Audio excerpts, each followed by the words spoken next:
Rain drummed against the windows of the private boardroom like 1,000 tiny fists demanding entry. The room was nothing like the sterile corporate spaces most people imagined when they thought of Manhattan power.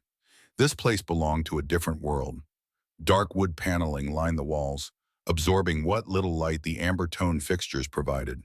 The air carried the scent of leather, old cigars, and something else. Authority, the kind that didn't need to announce itself. Lily Hartman sat across a massive mahogany table, her pale face reflected in its polished surface. Behind her, the Manhattan skyline blurred through rain-streaked glass, the city washing itself clean while her life fell apart. She was 7 months pregnant, her belly round and heavy beneath the silk of her navy dress. Her hands trembled as they rested on the table, fingers laced together to hide the shaking. Across from her sat Dante Caruso, 42 years old with dark hair touched silver at the temples, wearing a charcoal suit that probably cost more than most people's monthly rent. A gold ring on his right hand caught the dim light, the design intricate and clearly old. Family heirloom, perhaps. Everything about him spoke of controlled power. The way he sat, perfectly still. The way his dark eyes assessed without emotion. The way he tapped a Mont Blanc pen against the divorce papers with metronomic precision, each click a small cruelty.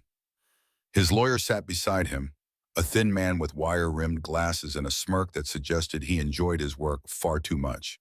And next to the lawyer, adjusting her lipstick using her iPhone screen, sat Julia, the PR executive, the woman everyone whispered about, the mistress who had stolen Lily's husband without even trying. Her perfume, something expensive and cloying, made Lily's throat burn. The room felt smaller with each passing second. The silence was oppressive, broken only by the rain and that damn pen tapping against paper. "Sign it, Lily," Dante said finally, his voice low and measured. Not loud, but absolute. The kind of voice that had given orders for years and never been questioned. "End this." Lily's hands shook as she reached for the pen he slid across the table. The metal was cold against her fingers. She stared down at her name printed in black ink at the bottom of the page. Lily Hartman Caruso. The name she had believed would last forever. The name that had meant safety, partnership, love. Now it was just letters on a page waiting to be crossed out. She tried to breathe, but her lungs felt compressed. The baby kicked, hard, as if sensing her distress. As if the child already knew what was happening. Dante leaned back in his chair, the leather creaking softly beneath his weight. His expression was unreadable, but there was something in his eyes. Not quite satisfaction, but close. Triumph, maybe. Or simply indifference. "Don't pretend this baby changes anything," he said, each word deliberate and cutting. "For all I know, it might not even be mine." The room went silent. Even the rain seemed to pause. The words hung in the air like smoke, poisonous and choking. The lawyer coughed, trying and failing to hide a smirk. Julia glanced up from her phone, her expression flickering between amusement and discomfort. Lily blinked back tears, her vision blurring. She felt the baby kick again, harder this time, as if trying to fight back on her behalf. Her chest tightened with shame and rage and grief all at once. She signed. Each stroke of the pen felt like she was burying her old life. Each letter a small death. When she finished, her hand was shaking so badly she could barely set the pen down. Dante pulled the papers to his side without a word. He glanced at Julia and whispered something that made her giggle. A soft, intimate sound that twisted like a knife in Lily's stomach. Lily rose from the chair slowly, one hand pressed against her belly for support. Her legs felt unsteady beneath her. The room tilted slightly, the amber light swimming in her vision. She looked at Dante one last time. His face was impassive, already distant. She was nothing to him now, a problem solved, a loose end tied up. "You'll regret this," she whispered, her voice barely audible over the rain. Dante's smirk deepened. "I doubt that." He turned away, dismissing her without another word. Julia reached for his hand, threading her fingers through his, and they both stood to leave through a side door. The lawyer gathered the papers, sliding them into a leather briefcase with practiced efficiency. Lily stood alone in that dark, heavy room for a moment longer. The rain hammered against the windows. The city beyond glowed with 1,000 lights, indifferent to her pain. Then she turned and walked out. Outside the building, the rain was merciless. It poured in cold sheets, drenching her within seconds. Paparazzi materialized from nowhere, cameras flashing like lightning, shouting her name, demanding statements.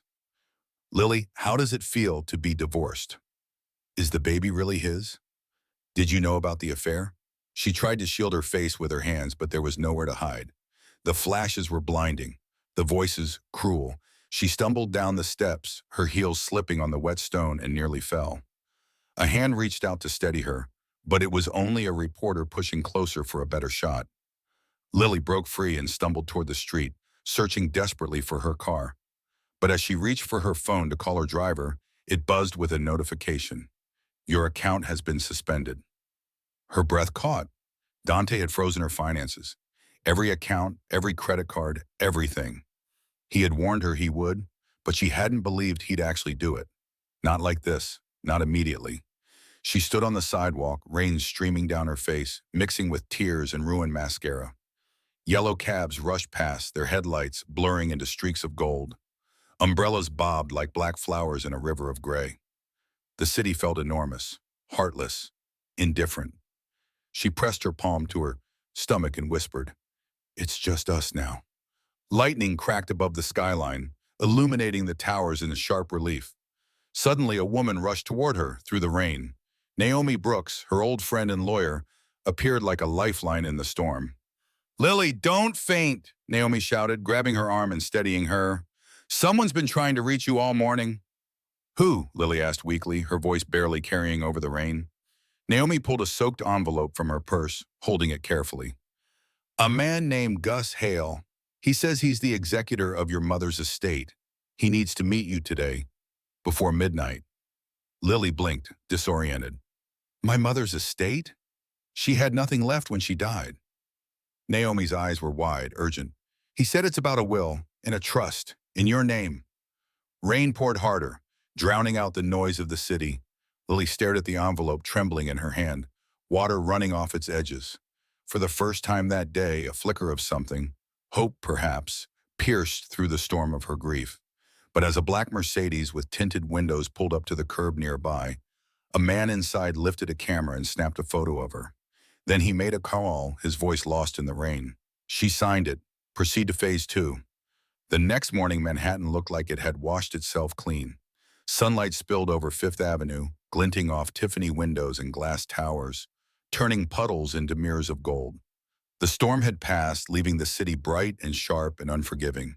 But Lily Hartman sat in Naomi's small law office downtown, her eyes swollen from crying, her hands clutching that damp envelope like it was the last lifeline she had left in the world. The office was modest, tucked into an older building with creaking floors and radiators that clanged in the winter. Naomi's desk was covered in legal briefs and coffee-stained notepads, but she had cleared a space for 2 Starbucks cups in the envelope that now sat between them like a mystery neither woman fully understood. "Drink this," Naomi said, sliding a latte toward Lily. "You look like you haven't slept in days." Lily tried to smile, but it came out broken. "I haven't. Every time I close my eyes, I see his face when I sign those papers. The way he looked at me like I was a nothing." Naomi sighed, her jaw tightening. "Dante's a bastard. But if this Gus Hale guy is who he says he is, you might finally have something he can't take away." "Maybe," Lily whispered, staring at the envelope. With shaking fingers, she tore it open. Inside was a single letter, embossed with gold initials at the top. H.H. Hartman Holdings, Trust Confidential. Her heart raced as she unfolded the heavy paper and began to read. "Miss Hartman, as executor of your late mother's estate, I must inform you that the inheritance conditions attached to the Hartman Family Trust will activate on your 30th birthday. However, early release may be granted under specific circumstances, one of which has just occurred, the dissolution of a dependent marriage. You are the sole surviving heir to assets valued in excess of $50 million, including controlling shares in Hartman Holdings, several Fifth Avenue properties, and long-term investment portfolios. However, the trust can only transfer if you prove financial and emotional capability for independent life. This means no spousal dependency, no shared assets, and no psychological instability that could endanger future heirs. I urge you to contact me immediately. Time is of the essence. Sincerely, Augustus Hale, Esquimau. The letter trembled in Lily's hands. Her vision blurred as she read the words again, trying to make sense of them. Naomi, she whispered, this says $50 million. Naomi's eyes widened as she leaned closer, reading over Lily's shoulder. Holy hell, Lily, this is real. Your mother was part of the Hartman Trust. That's old Manhattan money, real estate, legacy wealth. But she died when I was 15, Lily said, her voice cracking. I thought she had nothing left. We lived so modestly. She hid it, Naomi said quietly. Maybe to protect you. Maybe to make sure you grew up without the target that kind of wealth puts on your back. Before Lily could respond, Naomi's desk phone rang. She grabbed it quickly. Naomi Brooks Law, she answered, then frowned. Yes, she's here. Who's calling? Her expression softened. Mr. Hale, one moment. She pressed the speaker button. A deep, steady male voice filled the small office. Miss Hartman, my name is Augustus Hale. I handle the Hartman estate. You're the sole surviving heir. Lily swallowed hard. That can't be right. I don't understand. It's more than right, Gus said calmly, but listen carefully. The trust can only transfer if you prove you're financially and emotionally capable of independent life. That means no spousal dependency, no shared assets, and no psychological instability that could endanger the heirs. Naomi leaned forward. Heirs meaning her children. Correct, Gus replied. If Miss Hartman can demonstrate full guardianship and mental stability within 12 months, the trust will activate. All assets, all properties, all portfolios. Lily's pulse spiked. $50 million? In excess of, Gus confirmed. But Miss Hartman, there's something you need to know. Someone else already knows about this. I received an anonymous inquiry this morning about your eligibility. My system was breached. Naomi's jaw tightened. Dante. Lily's heart pounded. He must have seen the letter. He'll try to prove I'm unstable, that I'm not fit to be a mother. Gus's tone grew grim. Then you must stay low profile. The trust's observers are watching. If you're seen as volatile or mentally unfit, the board could freeze your claim indefinitely. A heavy silence settled over the office. Lily looked at Naomi, fear twisting in her stomach. So if I break down, cry, or even get angry in public, she said slowly, I could lose everything. Exactly, Gus said. You must show strength, composure, stability. And one more thing, you'll need a professional psychological assessment to prove your well-being. I can recommend someone discreet. Naomi scribbled notes furiously. We'll handle this. She just needs time and space. But before Gus could hang up, his tone softened. Miss Hartman, your mother believed you'd rise when everyone expected you to fall. Don't let them be right about doubting you. The line went dead. Lily stared out the window at the street below. Yellow cabs slid past Dior and Cartier displays, the world moving like nothing had changed. Yet everything had. Naomi touched her shoulder gently. We'll fight smart, Lily, but first we have to get you somewhere safe, somewhere no one can find you. Where? Lily whispered. I have a place, Naomi said. My family's apartment in the Upper West Side. It's under my mother's name. Dante won't think to look there. Lily nodded slowly, exhaustion washing over her in waves. Outside, across the street, a man in a gray coat lowered his phone camera and walked away, murmuring into his earpiece. Phase 2 confirmed. Send it to Caruso. And just like that, Lily realized she hadn't escaped. The game had only begun. By the time dusk settled over Manhattan, the city had transformed into a river of headlights and shadow. Naomi drove her black Mercedes S-Class down Park Avenue, glancing at Lily through the rain-smeared windshield. Lily sat silently in the passenger seat, one hand cradling her swollen belly, the other gripping a crumpled tissue. You need to rest, Lily, Naomi said softly. We'll go to my apartment tonight. It's safer there. Lily nodded, but her mind was miles away. She stared out the window as they passed the glowing Cartier sign, its red letters reflected on the wet glass.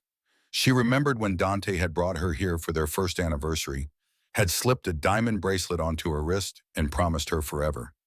That same bracelet now sat pawned in a downtown shop, traded for cash to pay her medical bills. Her phone buzzed in her lap. A new message flashed across the screen.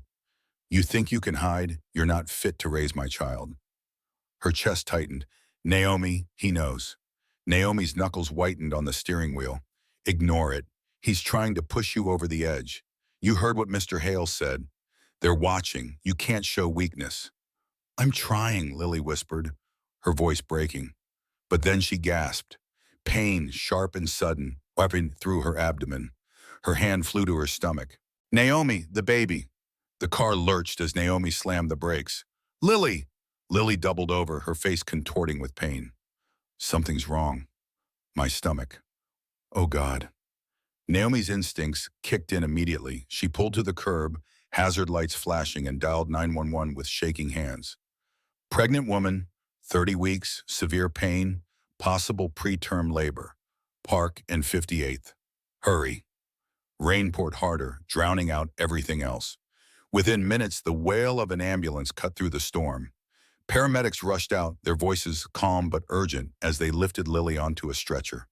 Her vision blurred with pain and light. Naomi climbed into the ambulance beside her, clutching her hand.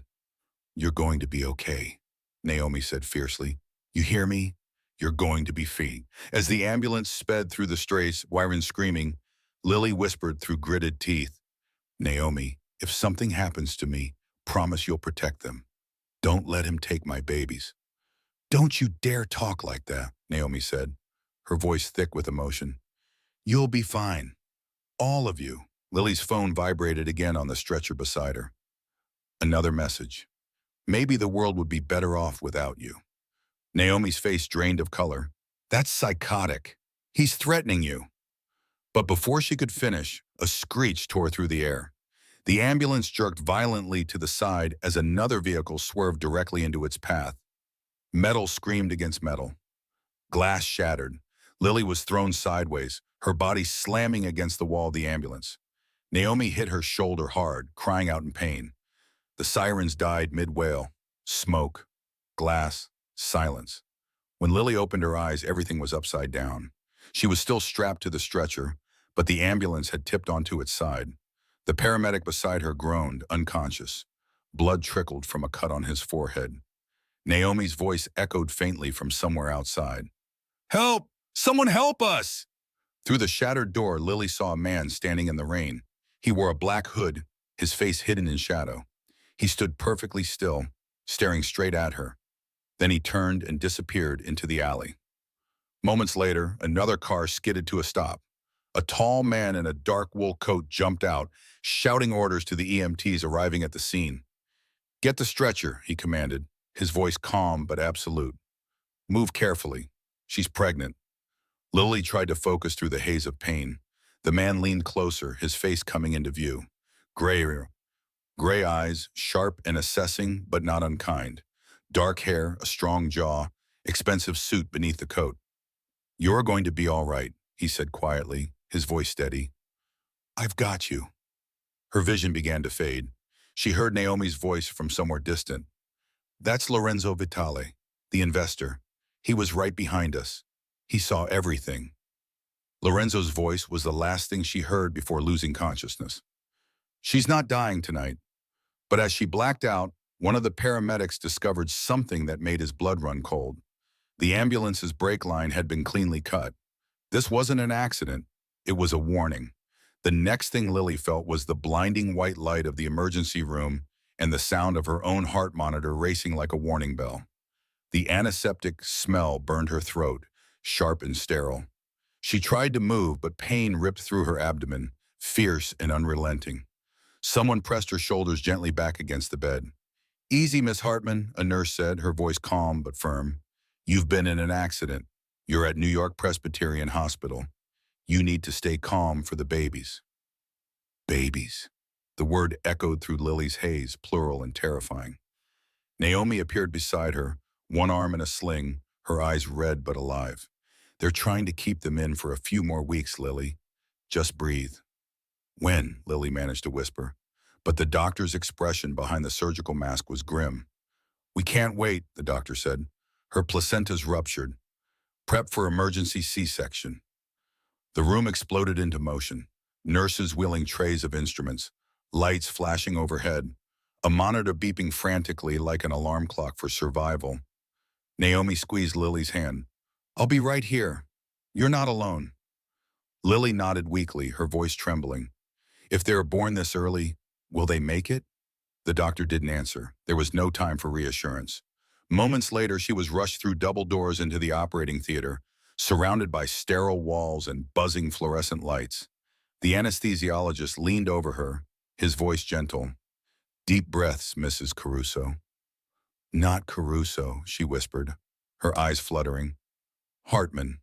A faint smile flickered beneath his mask. "Hartman, then. You're safe now." Through the haze of pain and medicine, Lily heard the doctor's voice. "First one's crowning. Ready." A tiny cry pierced the air. Weak but alive. Then another cry. Then one more. Three voices, uneven and fragile, filled the sterile room with something bigger than hope. "Triplets," one of the nurses murmured. "All breathing." Lily sobbed with relief. Tears streaming down her face. "My babies. They're alive." One of the doctors turned towards someone at the door. "We'll need NICU support immediately." That was when she saw him through her blurred vision. Lorenzo Vitale stood just inside the doorway, his tailored coat still damp from the rain, his gray eyes fixed on her with an intensity she didn't understand. "I'm not family," he told the nurse firmly, "but I'm covering all her medical costs. Make sure she has the best care this hospital can offer." The nurse hesitated. "Sir, that's—" "I said all costs," Lorenzo repeated, his tone quiet but absolute.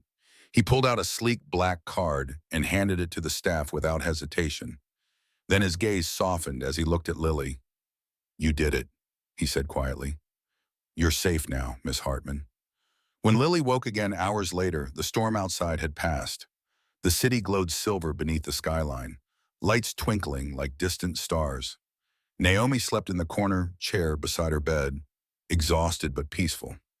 Lorenzo stood at the nursery window, looking through the glass at three tiny incubators glowing under pale blue lights. Inside, three impossibly small babies, wrapped in white blankets, their tiny chests rising and falling. Lily whispered, "They're so small." Lorenzo turned, his expression softening. "Small but strong, like their mother." Her eyes filled with tears. "Thank you for saving us." He shrugged slightly. "You'd have done the same for someone else." Then his tone grew serious. "But Lily, that ambulance, the brakes were cut. The police found clear evidence of tampering." Her breath caught. "You mean—" He nodded slowly. "Someone wanted to make sure you never made it to this hospital alive." A silence stretched between them, heavy and electric. The hum of the incubators was the only sound. Lily's hand trembled as she reached toward the glass separating her from her children. "Then whoever they are," she said softly, her voice steady despite the fear, "they just failed." But outside that same hospital, hidden in the shadows beneath a street lamp, a man in a black hood watched through the rain and whispered into his phone. "She lived. Phase 3 begins." 3 weeks after the accident, snow blanketed Manhattan like silence itself. The city had transformed from the chaos of autumn rain into something quieter, colder, more deliberate. Lily sat by the hospital window, her body still weak but healing, eyes fixed on the city lights that shimmered beyond the frosted glass. Her triplets, Ava, Jack, and Noah, slept in the neonatal ward down the hall. They were tiny but growing stronger every day. She touched the glass bracelet around her wrist that bore their names, each letter engraved with care. The door opened quietly. Naomi entered, her sling finally gone, holding a sleek folder. "You ready for this?" Naomi asked. Lily sighed. "If it's another hospital bill—" "No," Naomi said, a faint smile on her lips. "It's not. It's the meeting Mr. Hale scheduled. He's coming here today, with the board trustee." "Board trustee?" Lily frowned. "Yeah," Naomi said, sitting on the edge of the bed. "Apparently the inheritance isn't as simple as cashing a check. It's tied to a corporate trust, Hartman Holdings. There are conditions, protocols, and someone has to verify you're capable of managing it." Lily's stomach tightened. "They're testing me." Always, Naomi said quietly. Before Lily could process that, the door opened again. Gus Hale stepped in, his gray hair impeccably styled, wearing a navy wool coat over a tailored suit. His posture was that of a man who had carried secrets for too long and bore them with dignity. Behind him was another man, tall, broad-shouldered, sharp suit, familiar gray eyes. Lily blinked. Lorenzo? Mr. Vitale, Gus said with a polite smile. I believe you've met. Lorenzo stepped forward, his expression calm but unreadable. Hello, Lily. What are you at? Lily started, but Gus interrupted gently. Mr. Vitale is not only the man who saved you, Gus explained. He's also one of the trustees of your mother's estate. The air went still. Lily's fingers tightened on the blanket. You're what? She asked, her voice barely above a whisper. Lorenzo looked uncomfortable, his jaw tightening slightly. I didn't tell you because it wasn't the right time. Your mother appointed me years ago to oversee certain trust conditions. She wanted someone who understood integrity, not greed. Someone outside the family who couldn't be manipulated. Gus laid the folder on Lily's lap. Your mother, Margaret Hartman, left behind controlling shares in Hartman Holdings, several Fifth Avenue properties, and a long-term investment fund valued at approximately $50 million. Lily's breath caught. That's impossible. She lived so modestly. She hid it, Gus said softly. She wanted you to grow up humble, away from the kind of attention that wealth attracts. The inheritance only activates if you demonstrate independence and moral clarity, qualities your mother valued above everything. Lorenzo added quietly, she designed this to protect you. But Lily, there's something you need to know. Gus cleared his throat. The board has reviewed recent press coverage. They're concerned. Lily's pulse quickened. Concerned about what? Photos of you leaving the courthouse in tears, Gus said carefully. Stories about instability, emotional breakdowns. Those could jeopardize your qualification. Naomi frowned. That's unfair. She's been through trauma. It's the condition, Gus said. Public perception matters. Until you prove full stability and guardianship capability, the assets remain locked. Lily stared at the skyline beyond the window, fury mixing with grief. So the man who humiliated me publicly could now cost me my mother's legacy? Lorenzo's voice was gentle but firm. Not if you stay calm and strategic. Let him think you are broken while you rebuild quietly. Don't give him ammunition. Naomi leaned in. We'll set up a holding plan. I'll manage the paperwork under attorney protection. Lorenzo can handle trust relations. You just focus on healing and your children. Lily hesitated, then nodded slowly. Fine. But if this trust is my mother's last wish, I won't let Dante destroy it too. Gus smiled. Good, because Miss Hartman, you have more allies than you realize.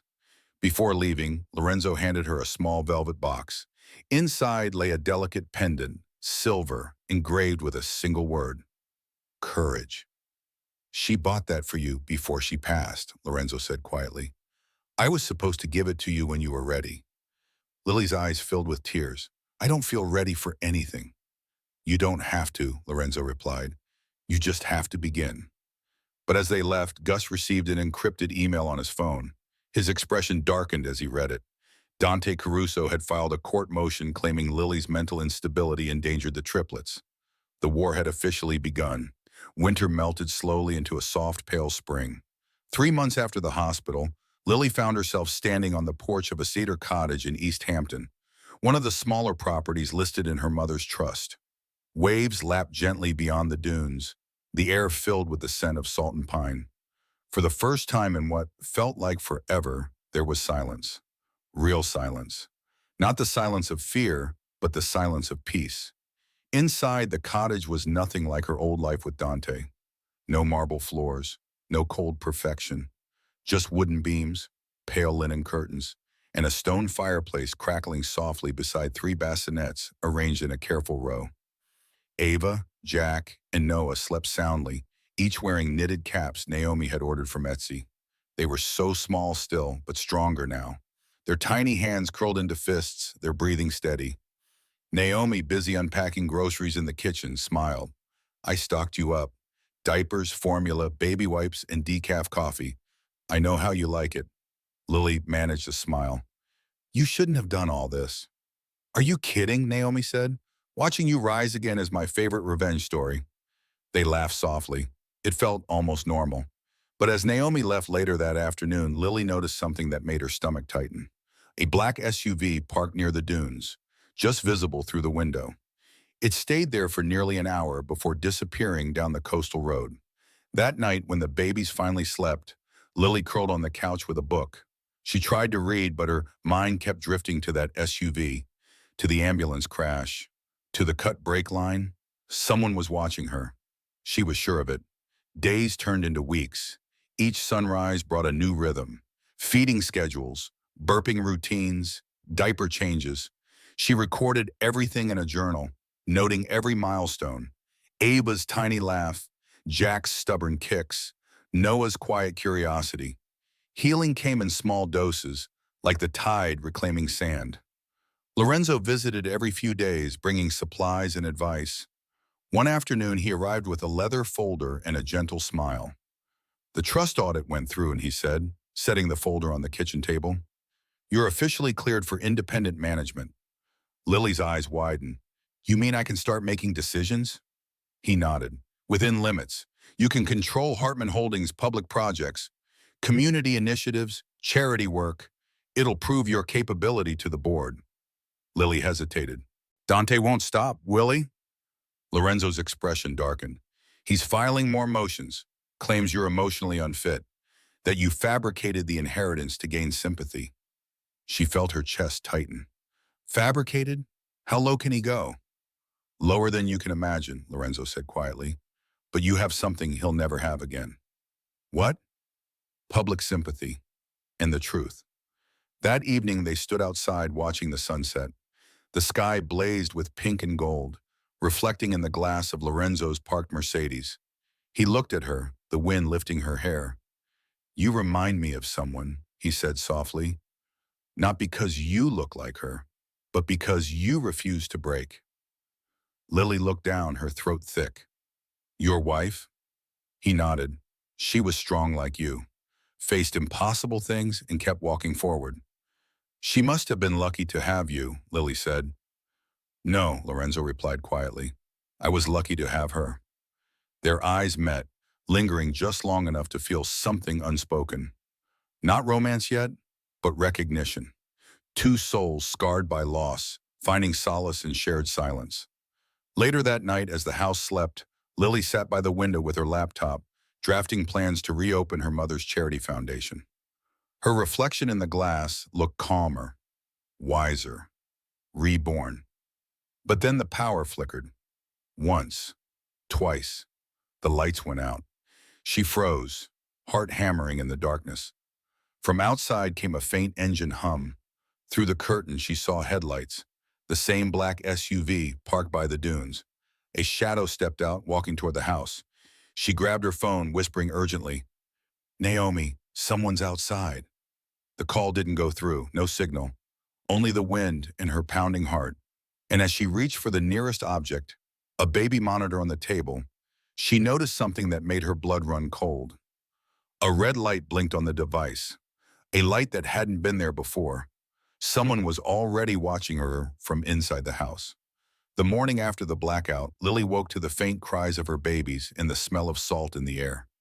The power had returned sometime during the night, but the memory of that shadow outside and the blinking red light on the baby monitor hadn't left her. Every creak of the old cottage made her tense. Every gust of wind against the windows sounded like footsteps. By the time Naomi arrived with groceries, Lily's nerves were stretched to breaking. Someone was out there last night, Lily said, pacing the small living room. I saw headlights near the dunes again. The same SUV. Naomi frowned, setting the bags on the counter. I'll call local security. You're not supposed to be alone here, Lily. I can't leave now, Lily said, rocking Noah gently.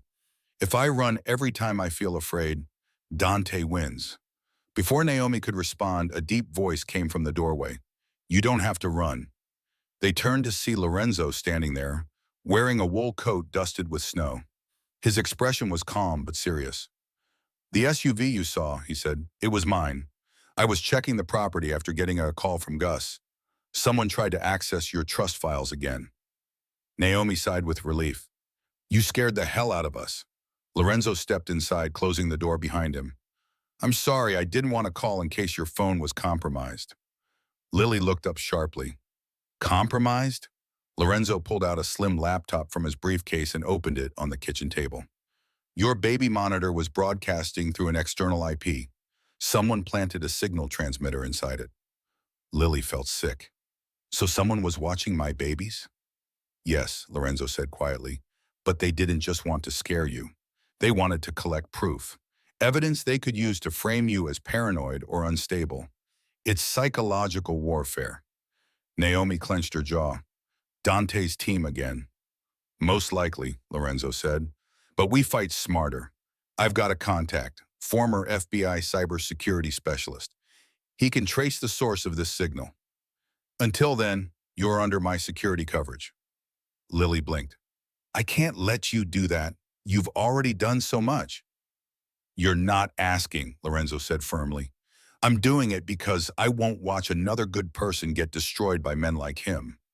The words hung heavy in the air. For a moment, neither spoke. Outside, the sea roared, waves crashing like distant thunder. Later that day, Lorenzo's contact arrived. A wiry man named Nick, quiet and efficient, moved through the house with electronic equipment, scanning every device. The signal came from a satellite router hidden under the nursery floor. Nick said, holding up a small black device. This is sophisticated tech, corporate-grade surveillance, not something you buy online. Lily sat down hard. Corporate as in someone with serious money, Nick confirmed. And connections. Naomi muttered, Dante Caruso money. Lorenzo exhaled slowly. We'll file a report, but first, we cut them off completely. That night, Lorenzo installed a new encrypted network throughout the cottage. Lily watched him work by the flickering fireplace, his movements precise and deliberate. There was something calming about his presence. His quiet confidence, his steady hands, his ability to make her feel safe without saying much at all. Why are you really helping me? She asked finally. He looked up from the router, the glow from the fire softening his features. Because I've been where you are. I lost everything once. My wife, my peace, someone lied, and the world believed it. No one deserves to drown alone. She swallowed hard. Thank you. He smiled slightly. Don't thank me yet. This isn't over. The sound of the wind filled the space between them. One of the babies stirred, a soft coo breaking the silence. For the first time in months, Lily felt something she hadn't dared to feel. Trust.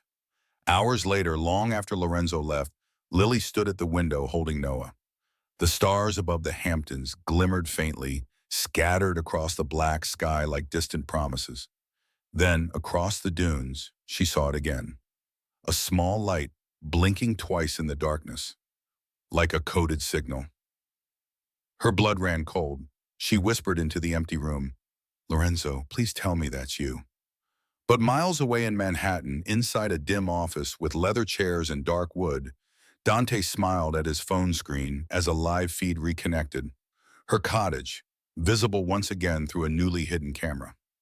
Phase 4, he murmured to the man beside him. Let's see how strong she really is. By early summer, the Hamptons shimmered under sunlight that turned the ocean into liquid gold. The breeze carried the scent of wild roses and salt, a gentleness that felt almost unreal after the darkness of the past months. But Lily Hartman no longer trusted calm. She had learned that peace was often just the pause before the next storm. She had spent weeks rebuilding. Not just her life, but her defenses. Firewalls around her devices, legal walls around her children, emotional walls around her heart. The fear hadn't disappeared, but it had transformed into something sharper.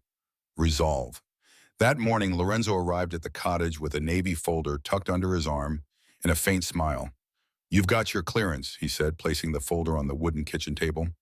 The trust board approved your provisional management rights for Hartman Holdings. It's time to take your name back. Lily looked up from feeding Ava, her eyes widening. You mean I can actually run part of the company? He nodded. All of it yet, but you'll oversee community projects and public relations. It'll prove your stability to the board and show the world you're capable. Naomi, joining via video call from her laptop, clapped her hands. This is your comeback, babe. Let's make it count. Lily smiled for the first time in days. Where do I start? We'll set up office space downtown, Lorenzo said.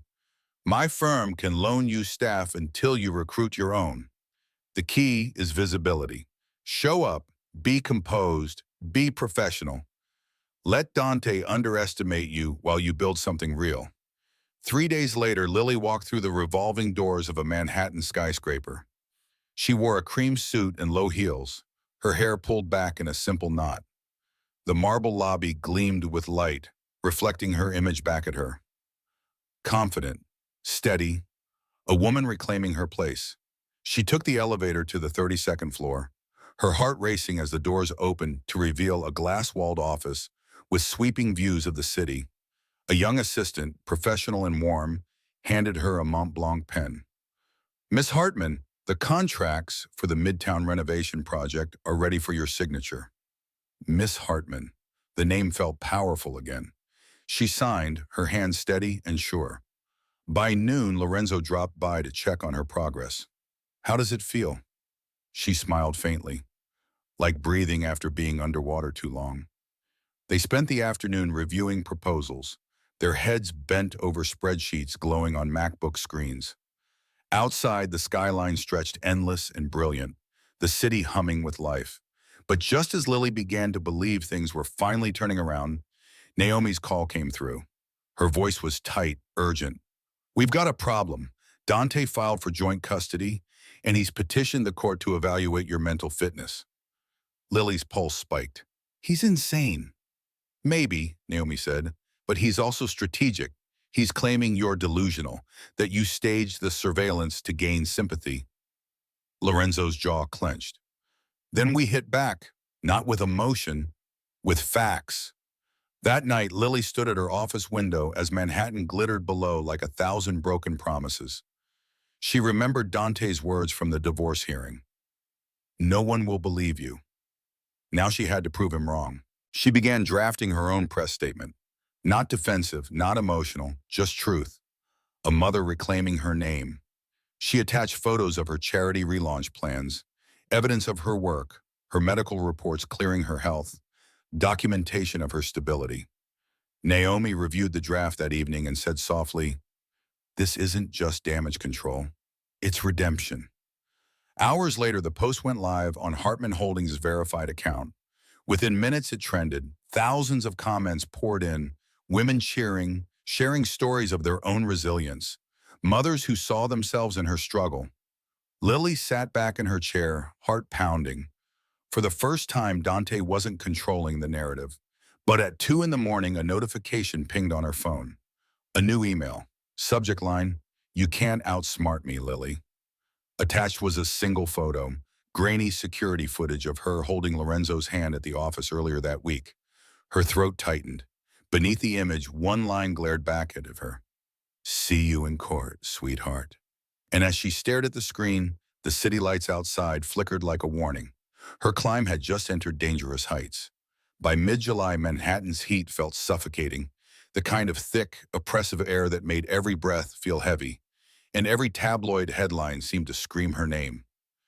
Lily Hartman, unstable mother, billionaire's new flame, Lorenzo Vitale, charity or cover-up. Dante had done him art dead. He had poisoned public opinion with polished lies and paid gossip columnists. Every carefully constructed step Lily had taken towards stability was now being questioned, dissected, weaponized. Inside her office, Lily stood frozen before a wall of glowing screens. Lorenzo's PR director, a composed woman named Marissa, clicked through slides showing headlines, social media trends, carefully crafted hit pieces. "He's framing you as emotionally erratic," Marissa said, "claiming you're spending the trust funds on luxury and leaking photos of you and Lorenzo to suggest impropriety." Lily's voice trembled. "But I haven't done any of that." "Doesn't matter," Marissa said bluntly. "People don't believe facts. They believe stories, especially tragic ones with villains they can hate. Right now, you're his villain. Naomi stormed in, waving a folder. I got the custody evaluation order. The judge wants a full psychological review. Dante's pushing for supervised visitation only. Lorenzo stood in the corner, silent, his jaw tight. Finally, he spoke. Then we show them who Lily Hartman really is. He turned to Marissa. Set up a media interview, live, national network. No tabloids, no gossip shows, real journalism. Lily blinked. You want me to go on television? Yes, Lorenzo said firmly. Tell your story, not through lawyers or statements, through your own voice. You've been hiding, letting him define you. It's time to take back the narrative. The idea terrified her, but the next day she found herself under studio lights, heart racing, while makeup artists dabbed powder across her trembling hands. The producer whispered, "We go live in 60 seconds." Across from her sat the host of The Morning View, a show watched by millions. The host smiled sympathetically. Lily, thank you for being brave enough to come here today. America has heard a lot of the stories about you, some cruel, some unbelievable. What's the truth? Lily took a breath. The cameras felt like 1,000 eyes, but she forced herself to look directly into the lens. The truth is, I'm not perfect. I cried when I signed those divorce papers. I broke when I thought I'd lose my babies. But weakness isn't insanity, it's humanity. The host leaned forward. And what about your relationship with Lorenzo Vitale? Lily met the camera head on. He saved my life, literally. But he's not my story. My story is survival. My story is 3 babies born too soon who taught me what real strength is. The studio went silent. Even the crew paused. Lily continued, her voice steady now. If people want to call me unstable because I refuse to let my ex-husband destroy me, so be it. But the only label that matters to me is mother. Applause erupted in the studio, spreading like wildfire. The segment aired that evening and exploded online within hours. Justice for Lily trended. Influencers, mothers, journalists rallied to her side. Back in her office that night, Naomi burst through the door, breathless. You did it. The tide's turning. Even the judge's office is reconsidering the custody review. Lily smiled faintly, tears brimming. Maybe truth still matters. But just as hope bloomed, Marissa rushed in, her face pale. We have a problem. She set down a tablet displaying leaked documents stamped confidential. These just went public. Large fund transfers from Hartman Holdings to Lorenzo Vitale's firm, dated last month. Lily's heart dropped. Those were for the foundation's security upgrades. I know, Lorenzo said grimly, stepping into the office. But out of context, it looks like fraud. Naomi cursed under her breath. He's framing you again. Lily stared at the glowing screen, watching her progress crumble under one more lie. And somewhere across Manhattan, inside a penthouse filled with expensive furniture and empty bottles, Dante raised a glass of scotch. He watched her live interview replay on his phone, a cold smile spreading across his face. Nice speech, sweetheart, he muttered. Let's see how much the world loves you tomorrow. Autumn swept through Manhattan with sharp winds and gold leaves swirling down Fifth Avenue like nature's confetti. The city had transformed again, shedding summer's heat for something colder, more unforgiving. After months of chaos, Lily Hartman received an invitation that felt like both a trap and an opportunity. The annual Children of Tomorrow charity gala, black tie, Manhattan's elite. And this year, Dante Caruso and his polished mistress, Julia, were co-chairing. The irony wasn't lost on anyone. Naomi slammed the invitation on Lily's desk. This is bait. I know, Lily said calmly, turning the embossed card over in her hands. You understand what you are walking into, Lorenzo said, standing by the window overlooking the city. He'll try to humiliate you in public. Lily looked up, her eyes no longer soft but steady, hardened by months of survival. Then I'll let him try. That evening, the Plaza Hotel glowed like liquid gold beneath crystal chandeliers. Paparazzi lined the red carpet, their cameras flashing like lightning. Guests in Dior and Versace swept past, their laughter and champagne clinking, filling the air with false brightness. And then, a hush. Lily arrived. She wore a simple off-white gown, elegant in its simplicity. No diamonds, no glitter, just grace.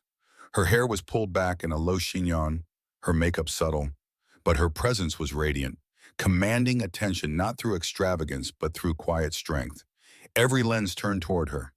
"Miss Hartman, is it true you stole funds?" one reporter shouted. Lily smiled gently. The truth has already survived worse lies. Inside the ballroom, a sea of champagne glasses and whispers awaited. Cole stood near the main stage, his tuxedo crisp, Julia clinging to his arm like an expensive accessory. When he saw Lily, his smirk faltered for just a split second. "Well, he said as she approached, his voice dripping with false surprise. "Didn't expect you had shown your face here." She met his gaze coolly. "You underestimate me. Still." Julia chimed in, her voice sweet and venomous. "Careful, Dante. She might live stream this and cry again." Lily smiled faintly. "Oh, Julia, don't worry. I'm saving my tears for people with souls." Lorenzo appeared beside her then, offering his arm. The room's energy shifted instantly.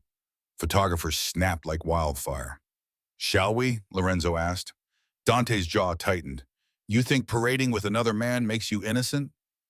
Lorenzo's tone was calm but razor-edged. "No, but it makes her untouchable." The band began to play. As Lily stepped onto the dance floor with Lorenzo, the crowd parted like water. Cameras captured her every move. Elegance wrapped in defiance. Halfway through the evening, the host took the microphone. "Tonight, we honor those rebuilding hope for children in need. Miss Lily Hartman, would you do us the honor of presenting the keynote address?" Dante's smirk returned. "This should be entertaining." Lily walked to the podium under a spotlight. The ballroom fell silent. "When I first started rebuilding the Hartman Foundation," she began, her voice steady, "people said I wasn't fit, too emotional, too broken. But maybe broken people need better than anyone." She paused, letting the words settle. "Tonight, I'm not here to prove my worth. I'm here to honor those who never gave up, even when the world called them unworthy." Applause rippled through the room, growing louder. Dante's expression hardened. Then, as if timed by fate, Naomi appeared near the back of the room, phone in hand, whispering urgently to Lorenzo. Lorenzo scanned his phone and froze. He leaned toward Lily as she stepped down from the podium. "We've got him," he whispered. "What?" Lily breathed. "The wire transfers Dante used to frame you? They traced back to his own offshore account. He sent them himself." Her eyes widened. "You're sure?" Naomi nodded from across the room, holding up her phone. "Positive. We have digital proof." Lily straightened, her heart pounding. The night had just turned. Dante, oblivious, raised his glass toward her mockingly. "To second chances," she smiled coldly, "to final ones." And as the cameras flashed around her, Lily knew this wasn't just a gala, it was her battlefield. And tomorrow, the same headlines that had crucified her would bury him instead. The gala should have ended in triumph. Lily's speech had moved donors to tears, and Lorenzo's whispered revelation, "We've got him," echoed like a promise of justice finally delivered. But fate, cruel and theatrical, wasn't done testing her resolve. As dinner service began, Dante took the stage uninvited. His tuxedo gleamed under the chandeliers, confidence dripping from every movement. He picked up the microphone with casual arrogance. "Ladies and gentlemen," he said, his voice smooth and commanding. "Before we celebrate the evening, I'd like to address a small misunderstanding about the woman we've all just applauded." The crowd stilled. Every fork lowered. Every conversation stopped. Lily froze mid-step, her hand tightening around her champagne flute. Dante smiled like a man who believed he had already won. "Many of you have read the articles, seen the so-called evidence. Large sums missing from her mother's foundation, funneled directly into Mr. Vitale's company." He gestured toward Lorenzo with mock respect. "Quite the modern love story, isn't it? Tragic, scandalous, and profitable." A ripple of murmurs ran through the ballroom. Cameras flashed. Julia watched from their table, her expression smug, swirling her champagne like she was watching a play unfold exactly as scripted. Lily felt the air vanish from her lungs. The room tilted slightly, the amber lights swimming in her vision. Lorenzo rose instantly, his voice cutting through the noise. "Sit down, Caruso. You've said enough." Dante smirked. "Don't play the hero, Vitale. We both know this woman's been manipulating you since day one. He turned back to the crowd, his voice rising. Look at her. Perfect lighting, perfect tears, a performance born for sympathy. The audience watched, captivated by cruelty masked as truth. Lily stepped forward then. Her voice was soft at first, but it carried across the ballroom with unexpected strength. You're right, Dante. The room went silent. I did cry, she continued, her voice growing steadier. I cried when you called our unborn children a mistake. I cried when you froze my accounts and left me with nothing. She lifted her chin, her eyes meeting his across the room. But tonight I'm done crying for you. Gasps fluttered through the crowd. Dante opened his mouth to respond, but she continued louder now. You talk about love stories. Here's the truth. You didn't lose me because I was weak. You lost me because I finally saw what real strength looks like. The room erupted in applause. Even some of Dante's associates turned away, uncomfortable. But Dante wasn't finished. His expression darkened, the mask slipping. Touching speech, Lily, he said, his voice dripping with venom. Almost makes people forget your mother's trust-funded that cottage you're hiding in. Lorenzo stepped closer, his fist clenched, but Lily touched his arm gently. No, she said quietly, he doesn't get to pull me into the mud. She turned toward Dante, her voice calm but cutting. You keep using my pain as entertainment, Dante. But the difference between you and me? I heal. You perform. For a moment, silence hung heavy in the ballroom. The chandeliers sparkled above like distant stars, indifferent to the drama below. Then the host, sweating nervously, took back the microphone. Thank you, Mr. Caruso. We'll return to our scheduled program. Dante's smirk faltered. The applause that followed wasn't for him. It was for her. Naomi rushed over, phone in hand, whispering urgently. Lily, the data. Gus and I traced everything. It's done. Tomorrow morning, the press gets all of it. Lily exhaled shakily. Then tonight, he can have his moment. As she left the ballroom, flashbulbs followed her, but this time the voices weren't mocking. They were different, almost reverent. Miss Hartman, how do you stay so composed? Do you forgive him? What's next for the Hartman Foundation? Outside, cold air bit at her cheeks. Ethan caught up to her on the steps of the plaza, his expression filled with quiet pride. You handled him like a queen, he said. She smiled faintly. No, like a woman who's finally done bleeding. But upstairs in a private suite, as Dante poured another drink, his phone buzzed with an encrypted message. His hand froze mid-pour. The files are compromised. She has everything. The glass slipped from his hand, shattering on the marble floor like the empire he thought would never fall. The morning after the ballroom, Manhattan buzzed with a different energy. Every news outlet replayed the confrontation. Every talk show analyzed Lily's composure. Every social media platform erupted with support. But while the world speculated, Lily and Naomi were already 2 steps ahead, buried in evidence inside Naomi's law office. Stacks of printed emails, wire transfers, and internal memos covered the oak table. The hum of the city outside was a distant backdrop to the work happening inside these walls. Lorenzo sat across from them, sleeves rolled up, scrolling through a laptop screen filled with damning digital documents. He built a maze of shell companies, Naomi muttered. Cayman Islands, Zurich, Singapore. Every cent of the so-called missing trust funds went straight to Caruso Enterprises under false names. Lorenzo leaned in, pointing at the screen. He knew how to hide it, but not perfectly. Look here. Same signature on multiple documents. Different date stamps. He forgot to change the metadata. Lily rubbed her temples. So we have proof he fabricated everything. Not just that, Naomi said, sliding a folder toward her. We have enough to show he embezzled from his own company and used the Hartman Foundation as cover. He tried to frame you for his own crimes. Lily stared at the files, her heart racing. We can finally end this. Naomi hesitated. Maybe, but we need one more piece. A witness from inside Caruso Enterprises. Someone who can verify this paper trail in court. Otherwise, his lawyers will bury us in technicalities. Lorenzo nodded grimly. Someone on the inside who's willing to talk. The office door creaked open then. A timid voice said, Maybe I can help. They turned. A young woman stood in the doorway, red-eyed and trembling, clutching a flash drive. She looked barely 25, dressed in a simple blouse and jeans, her hands shaking. "Who are you?" Naomi asked carefully. "My name's Amber," the woman said, her voice cracking. "I was Dante's executive assistant. I can't keep lying for him anymore." Lily rose slowly. "You worked for him when all this happened?" Amber nodded, tears spilling over. "Since before the divorce. I know everything. The offshore transfers, the fake receipts, the private investigators he hired to follow you." She took a shaky breath. "He said he wanted proof of instability. I thought it was just business or strategy. I didn't know he'd try to hurt you." Lorenzo handed her a bottle of water. "You're doing the right thing now." Amber plugged the flash drive into Naomi's laptop with trembling hands.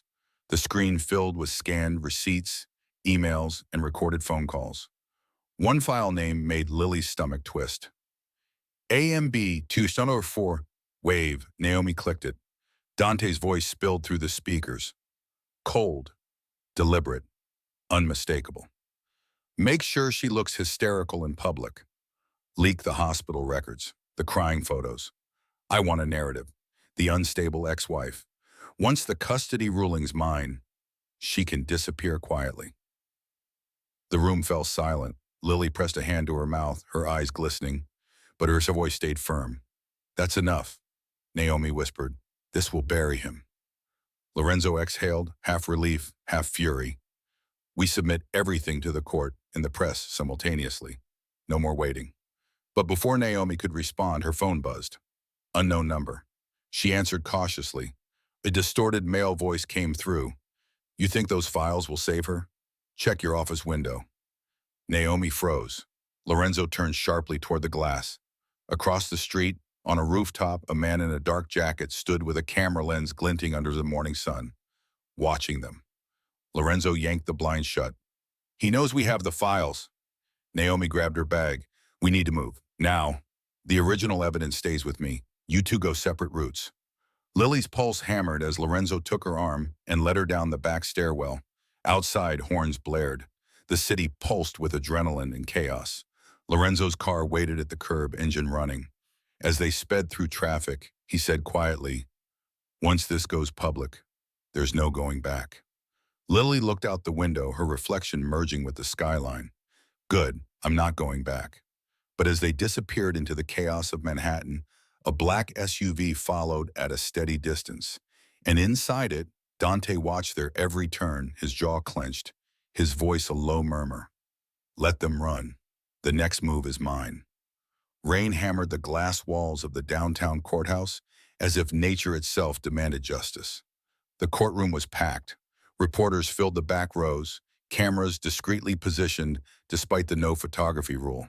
The air was thick with anticipation, the kind that precedes either vindication or devastation. Lily Hartman sat at the plaintiff's table beside Naomi, her hands folded neatly in her lap. She wore a simple navy dress, her hair pulled back, no jewelry except her mother's silver pendant. Across the aisle, Dante Caruso sat in a tailored charcoal suit, his expression calm and confident. Julia sat behind him, her face perfectly composed. The judge entered, a stern woman in her 60s known for her zero tolerance for theatrics. "Case number 18-3462, the bailiff announced. "Caruso versus Hartman, custody hearing and fraud counterclaim." Dante's attorney rose first. Slick, rehearsed, expensive. "Your Honor, my client seeks sole custody on the grounds that Miss Hartman exhibits psychological instability and financial misconduct, both proven by her erratic behavior in the leaked transfers from her trust." Lily clenched in her jaw but stayed silent. Naomi had coached her. "Don't react. Wait for our turn." Then it was Naomi's move. She stood, her voice steady and confident. "Your Honor, we have evidence showing those very transfers originated from Mr. Caruso himself, designed specifically to frame my client. We also have recorded confessions from his assistant and forensic proof of data tampering." The courtroom erupted in murmurs. Dante's composure flickered. The judge frowned. "You have this evidence ready to present?" Naomi nodded.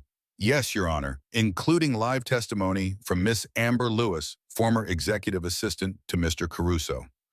Dante's attorney scoffed. The same assistant who's under investigation for data theft? Convenient witness. Naomi smiled thinly. Perhaps, but we also have federal subpoenas validating her files and her physical presence here today. The judge nodded. Proceed. Amber, pale but determined, took the stand. Her voice trembled only once at the beginning. Mr. Caruso ordered me to falsify records, she said, to leak personal photos of Miss Hartman to the press. He also paid private contractors to interfere with her medical and financial records. Dante jumped to his feet. Lies. She's being paid to say this. Sit down, Mr. Caruso, the judge warned sharply. Amber continued, her voice growing firmer. He told me, and I quote, she's too fragile to survive another scandal. One more push and she'll collapse. Gasps filled the courtroom. Lily blinked back tears but stayed composed. Naomi handed the judge a USB drive. For the record, Your Honor, this contains the original recordings. The judge inserted the drive into her laptop. Press play. Dante's voice echoed through the speakers, cold and calculating. Make her look unfit. I'll handle the rest. The courtroom went silent. Every camera, every eye turned toward Dante. He froze. Julia's face drained of color. Lorenzo leaned toward Lily from the gallery. This is it. He's finished. But Dante wasn't the kind to surrender quietly. He stood, his voice rising. That recording is out of context. It's been edited. The judge slammed her gavel. Enough, Mr. Caruso. She turned toward Lily, her expression softening slightly. Miss Hartman, your composure throughout this proceeding speaks volumes. The court temporarily grants you full custody pending further investigation into Mr. Caruso's conduct. Tears filled Lily's eyes, but she held them in. Naomi squeezed her shoulder. As they left the courtroom, flashbulbs erupted. Reporters shouted questions, but Lily didn't stop. She looked at Lorenzo, who was waiting outside, and whispered, It's finally over. Lorenzo shook his head softly. Not yet. People like him don't lose quietly. At that moment, Naomi's phone buzzed. Her smile vanished. It's Amber. She didn't make it to the safe house after court. Her GPS stopped 2 blocks from here. Lily's blood ran cold. What do you mean stopped? Naomi swallowed hard, her voice tight. Stopped completely. And across town, beneath a bridge where rain tapped against metal, a black sedan idled. Inside, Amber's phone glowed faintly on the passenger seat. The last sound it had recorded was a man's voice, calm and final. Orders complete. Part 6, the piece. Rain hadn't stopped since the verdict. It fell in slow, relentless sheets over Manhattan, as if the city itself was mourning. For Lily Hartman, it wasn't victory that filled her chest now. It was sorrow. Amber Lewis, the one woman brave enough to speak the truth, had been found dead in what police officially called a car accident. The brake malfunction, no witnesses, no clear evidence of foul play. Everyone knew it wasn't an accident, but proving it was another story. Lily stood at the window of her Upper West Side townhouse, holding Noah in her arms while the twins slept nearby. Naomi's voice came through the phone on speaker, sharp with fury. The NYPD's calling it mechanical failure. No witnesses, no camera angles, just another statistic. Lily whispered, He's silencing anyone who helps me. Lorenzo's voice came through next, calm but edged with steel. Then we stop playing defense. We don't just prove he's guilty, we dismantle his entire operation. Lily turned, her reflection hardening in the glass. How? By building yours, Lorenzo said. 2 weeks later, the Hartman Foundation for Single Mothers launched quietly in a midtown office. No red carpet, no champagne, just purpose. Lily stood at a simple podium, wearing a tailored black dress. The room was small, filled with journalists, donors, and women whose stories mirrored her own. Today, she said, her voice steady, we're creating something that can't be bought or broken. Dignity, opportunity, safety for women who've been silenced. The small crowd erupted in applause. Not tabloid cameras this time, real journalists, the kind who reported courage, not scandal. After the event, a reporter approached. Miss Hartman, your ex-husband declined to comment on the ongoing investigation. Do you have anything to say to him? Lily smiled faintly. Yes, thank you for teaching me how much strength silence can hide. The next day, headlines shifted. Lily Hartman turns pain into power, from victim to visionary. Dante's PR empire began to crack. Investors pulled out of Caruso Enterprises. Clients canceled contracts. Julia was photographed leaving his penthouse with suitcases, her face hidden behind oversized sunglasses. But Dante didn't crumble quietly. That evening, he appeared live on a business network, his voice measured, his mask flawless. This is a witch hunt, he said calmly. My ex-wife is manipulating tragedy for fame. I pity her. Lorenzo watched from his office, his jaw tightening. He's using sympathy as a weapon again. Lily, sitting nearby, didn't flinch. Then let's use truth as ours. She opened a folder marked Project Reclamation.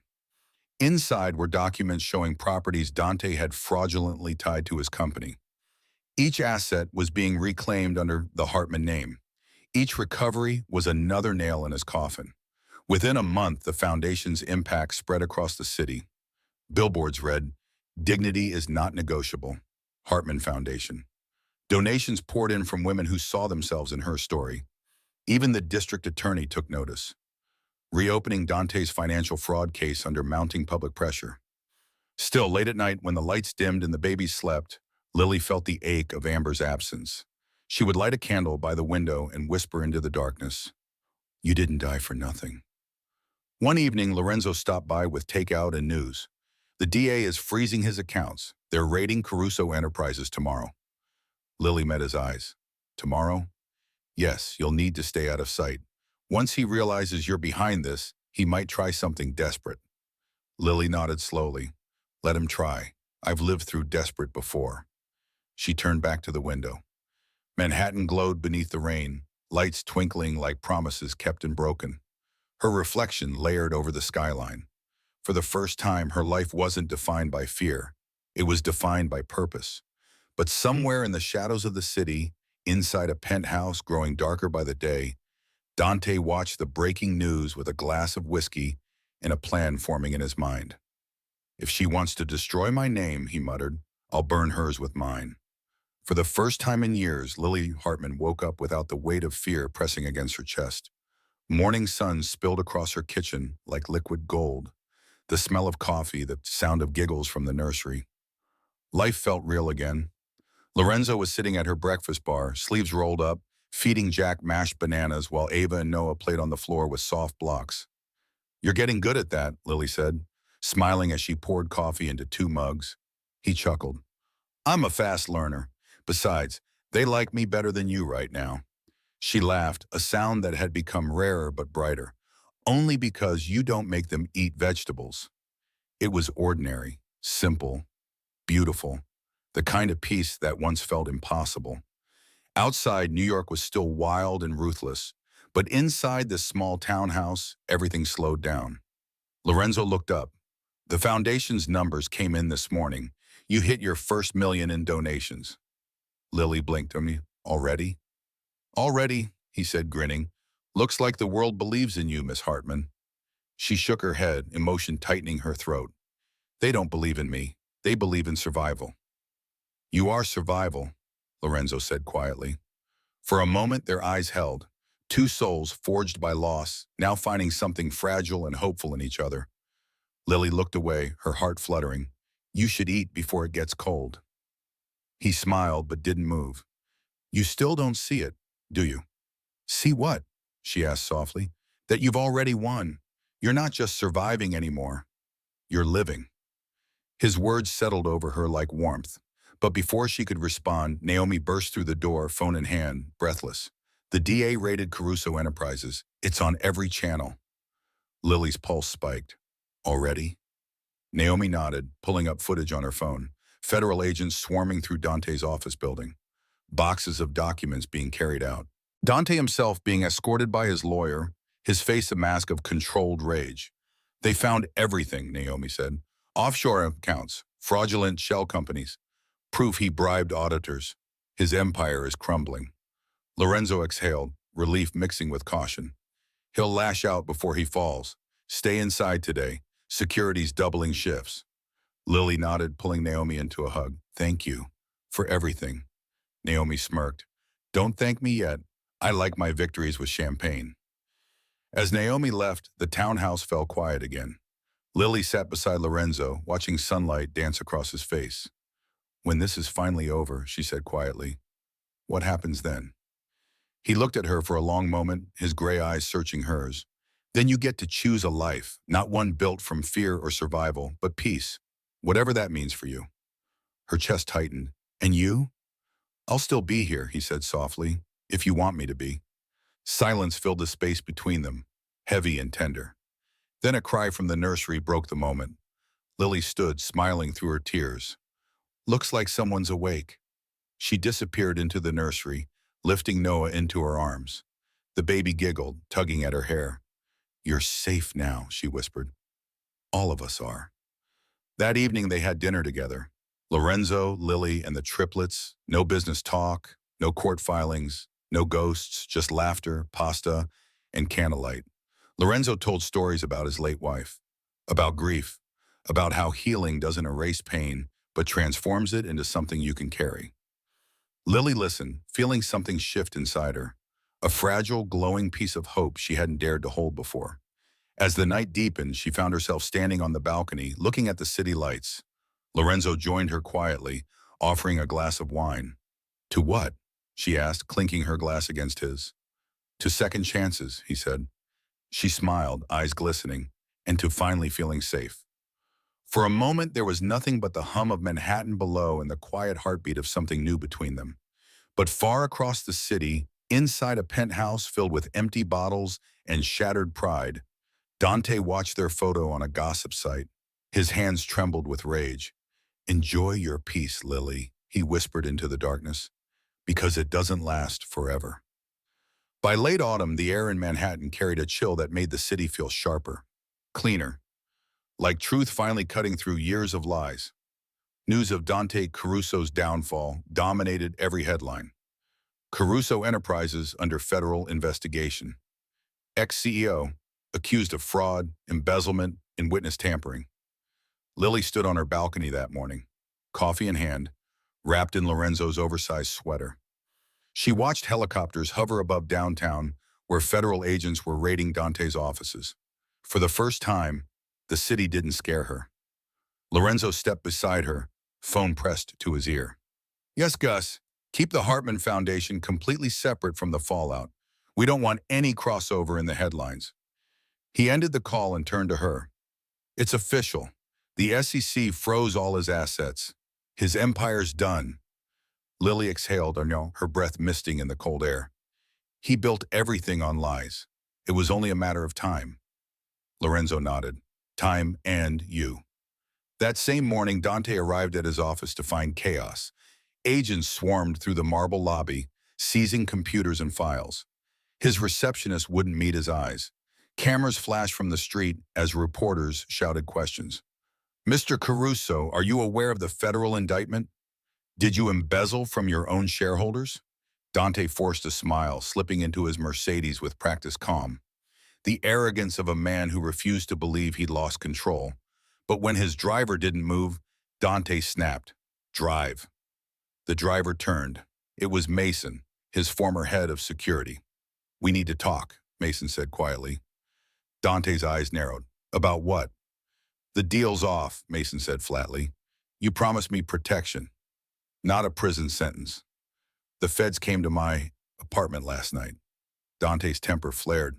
You think you're innocent. You followed orders. My orders. That makes you guilty too. Mason stared straight ahead. I recorded everything. If I go down, you go down first. Dante lunged for him, but Mason shoved him back against the seat. You should have paid me what you owed, boss. He opened the door and disappeared into the crowd, leaving Dante fuming and alone. Back at the townhouse, Lily received the call from Naomi. It's happening. Dante's facing 37 charges. They're freezing his accounts worldwide. He'll lose everything. Lily sat quietly, her children playing on the carpet nearby. Everything but his conscience, she murmured. assuming he still has one. Naomi said dryly, "I'll see you at the press conference tomorrow. The DA wants you there." That night, Dante stumbled into his penthouse. Dark, empty, silent. Julia was gone, his empire crumbling. His phone rang. The caller ID read, "Lorenzo Vitale." He hesitated, then answered. Lorenzo's voice was calm, almost pitying. "You should turn yourself in, Dante. It's over." Dante laughed bitterly. "You always wanted her. Don't pretend this was about justice, but this was never about her," Lorenzo said quietly. "It was about who you chose to become." Dante's eyes burned with rage. "You think you've won? She'll never be clean again. The world forgets fast. And when they're bored of her redemption story, she'll be the villain again. You'll see." The line went dead. Dante hurled his phone across the room. An hour later, the lights of his penthouse flickered as he poured one final drink. The city stretched before him, glittering and indifferent. He walked to the balcony, wind slicing across his face. Cameras below caught the image. The fallen man staring at the skyline that once worshipped him. Meanwhile, at Lily's townhouse, Lorenzo turned on the TV. The breaking news banner flashed. Dante Caruso resigns as CEO amid scandal, facing criminal charges. Lily closed her eyes, whispering, "Justice doesn't need vengeance. It just needs truth." She turned toward her children, asleep in their cribs, and tucked the blankets around them. But across town, as Dante stepped back from the balcony railing, his last words drifted into the night. "If I'm going down, I'm taking her story with me." And somewhere deep in the shadows, a spark of danger still flickered. The morning of the final press conference, Manhattan pulsed with energy. Reporters gathered outside the federal courthouse. Cameras trained on the podium flanked by American flags. Headlines had already declared the storm. Dante Caruso indicted on 37 counts. But what everyone waited for was Lily Hartman, the woman who had brought an empire to its knees simply by refusing to break. Inside the courthouse lobby, Lily adjusted her black blazer, her hands trembling slightly. Lorenzo placed a reassuring hand on her shoulder. "You don't owe them a show," he said quietly. "You just owe them the truth." Naomi, flipping through legal notes, added, "And remember, this isn't just about Dante. It's about every woman who's been silenced." Lily met her reflection in the glass door. Not the frightened wife from months ago, a survivor, a mother, a name reclaimed. "Then let's finish this," she said. The doors opened. Flashes exploded. The crowd surged forward. Lily stepped to the podium, Lorenzo and Naomi standing behind her. The murmurs died as she faced the sea of lenses. "Good morning," and she began, her voice steady. "For over a year, my life has been torn apart by lies. Not just personal lies, but corporate fraud designed to destroy me while enriching the man who swore to protect me." She held up a folder marked Hartman Foundation Records. "Every cent in my mother's trust has been accounted for. Every accusation against me was fabricated by Dante Caruso, who used fear as a tool and money as a weapon." A reporter shouted, "Miss Hartman, do you have proof?" "Yes," she said, her voice unwavering. "You'll find every document uploaded publicly as of this morning. Transparency isn't optional for me anymore. It's survival." The crowd buzzed. Naomi nodded approvingly. Lorenzo watched her with quiet pride. Lily continued, "But this isn't just my story. It's about anyone who's been told they're too emotional, too fragile, too small to fight back. Dignity doesn't come from perfection. It comes from persistence." The applause that followed was thunderous. Moments later, the district attorney stepped forward to confirm the charges officially. Dante had been formally indicted and would face trial within the month. But just as Lily started to step away, chaos erupted. A man in a dark coat broke through the barricade, yelling her name. Security moved instantly, tackling him to the ground. Reporters screamed, cameras flashed frantically. Lily froze, heart pounding. Naomi shielded her. Lorenzo grabbed her arm, pulling her back toward the courthouse steps. "Who was that?" Lily gasped. A security officer radioed in. "We've got him. ID says Mason Carter, former private security for Caruso Enterprises." Lily's blood ran cold. Mason. Lorenzo's expression darkened. Dante's enforcer. Inside the police van, Mason struggled against cuffs, shouting through the window, "He's not done. The story's not over." Lily stared as the van doors slammed shut, sirens wailing into the distance. The press swarmed again, shouting questions, but Lorenzo guided her inside. Back in the courthouse, Naomi exhaled shakily. That could have gone bad fast. Lily leaned against the marble wall, breath trembling. He's trying to scare me. Even from the shadows, he wants control. Lorenzo looked her straight in the eye. Then take it back, all of it. You've told the truth, now live it. Let him rot with his lies. Later that evening, footage of the conference aired on every major network. The image of Lily standing tall against the chaos became iconic. Truth Has a Face trended within hours. In her townhouse that night, Lily held her children close as they drifted to sleep. For the first time in years, she felt peace. The noise of the city outside sounded like applause. But somewhere in a dim jail cell, Dante smiled faintly at the news broadcast. She thinks it's over, he murmured. But the story ends when I say it does. And under the table, a guard slipped him a phone glowing with one unread message. Phase final, proceed. Epilogue, the new beginning. Winter returned to Manhattan with gentle snow instead of storms. The trial had ended. Dante Caruso was convicted on all counts, his sentence stretching decades. And for the first time in 2 years, the world stopped whispering Lily Hartman's name in pity. They said it now with respect. On a crisp December morning, sunlight spilled across Brooklyn Bridge.